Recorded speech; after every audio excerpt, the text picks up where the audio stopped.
Anong mararamdaman mo kang bilanggo ay malayang namumuhay? Dito sa Palawan, may kulungan na walang bakod at ang mga preso ay namumuhay sa isang paraiso. Samahan niyo ako dito sa Iwahig. Never thought such a place would exist. Galing dito sa loob, pero now, he is already a security officer. Bayo ng paninda ng mama ko, pumunta ako sa bahay ng disgrasya. Nakapagpaaral at nakapagpag-graduate ng kanyang anak. At isa na ngayong social worker. Ito ang Iwahig Penal Farm. Kilala sa tawag na Prison Without Walls. Grabe, ang lawak naman ito. As in, 1,000? Ang mga preso rito ay nakakapag-aral at nakakapaghanap buhay. Marami sa kanila ay malayang namumuhay. Nakatira sa mga bahay na walang rehas. Nakakausap ng mga bisita na walang posas. Matagal ko nang gustong bumisita sa Iwahig. Narinig ko ang Iwahig from my friends who visited this penal colony. Hindi ako makapaniwala na mayroong kulungan sa Pilipinas na walang bakod. Kaya nung nag-Puerto Princesa ako, pinuntahan ko ang Iwahig. To see is to believe, ika nga. Ang Iwahig ay 30 to 45 minutes away from Puerto Princesa City Center. Papunta ka pa lang ng Iwahig, magagandang tanawin na ang madadaanan mo. Pagpasok mo ng gate, bubungad sa'yo ang malawak na lupain, palayan, mga punong kahoy, at kabundukan. Hindi mo maiisip na ito ay isang kulungan. Ang Iwahig ay 28 hectares of land na nasasakupan ng 3 barangay. Ganito kalawak ang tila paraisang lugar na ito. Iwahig is a penal colony, a settlement used to exile prisoners and separate them from society, o lugar kung saan ang mga preso ay malayo sa lipunan. Noong panahon ng mga Kastila, itinalaga ang Puerto Princesa bilang tapunan ng mga kriminal na banta sa lipunan.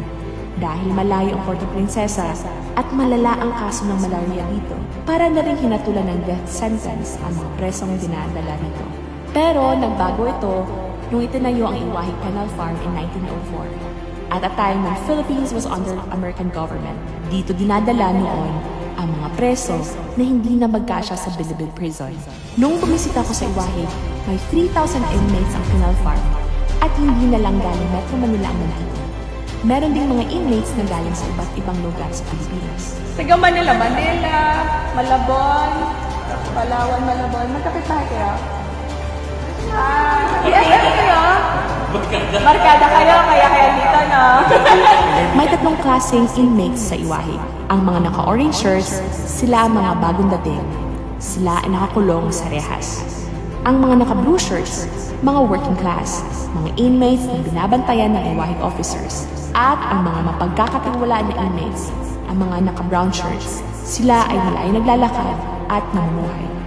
The inmates will go through years of formation bago nila makamit ang kalayaan na meron ang mga naka-brown shirts. A transformation of a person is a process. It does not happen overnight.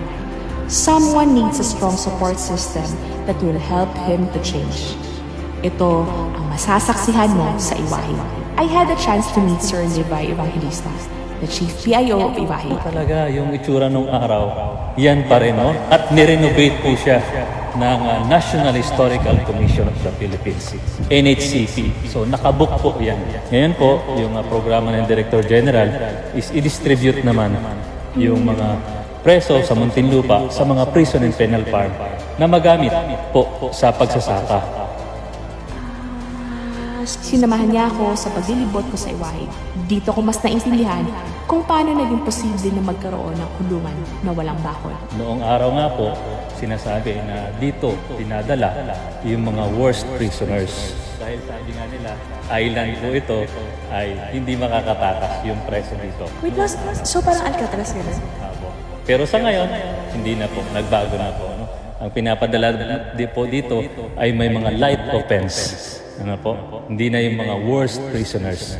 Ang pinapadala po dito ay mapapakinabangan natin sa farming, mostly in farming. Wala pong high-profile inmate dito.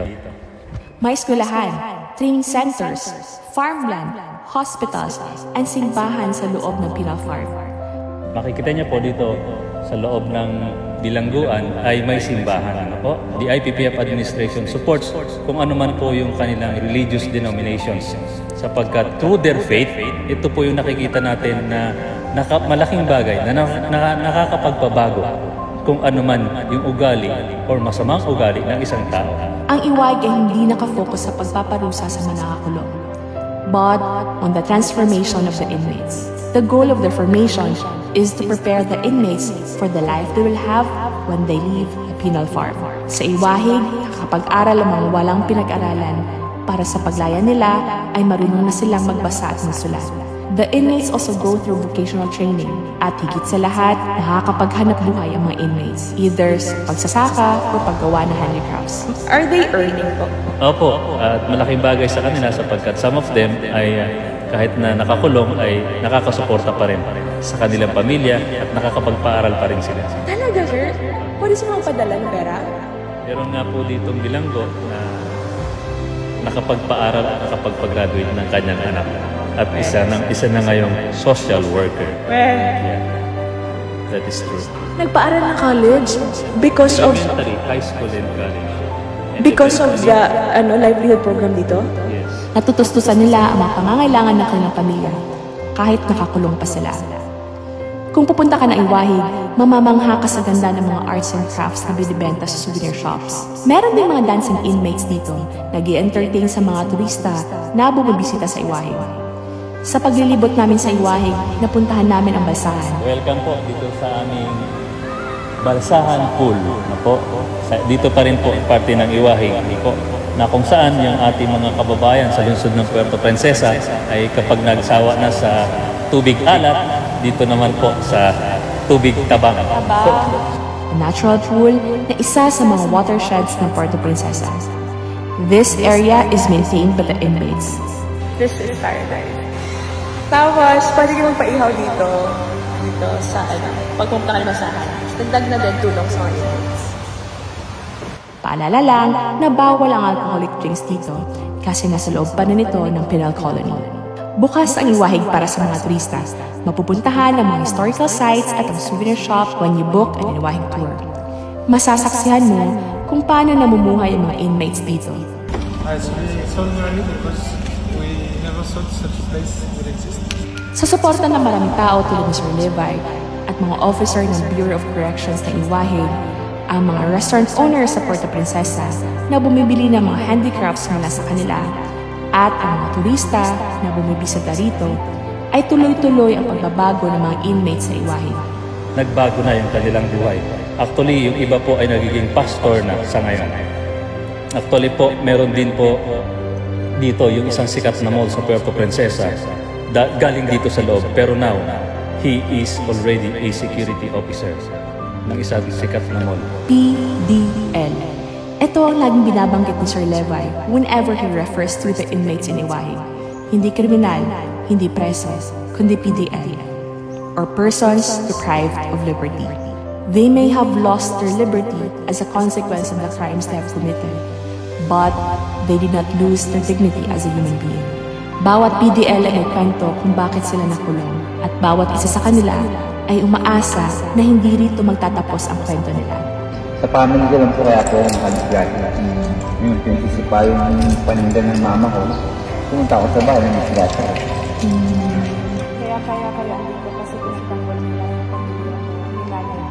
Kilala ang iwahig bilang prison without walls.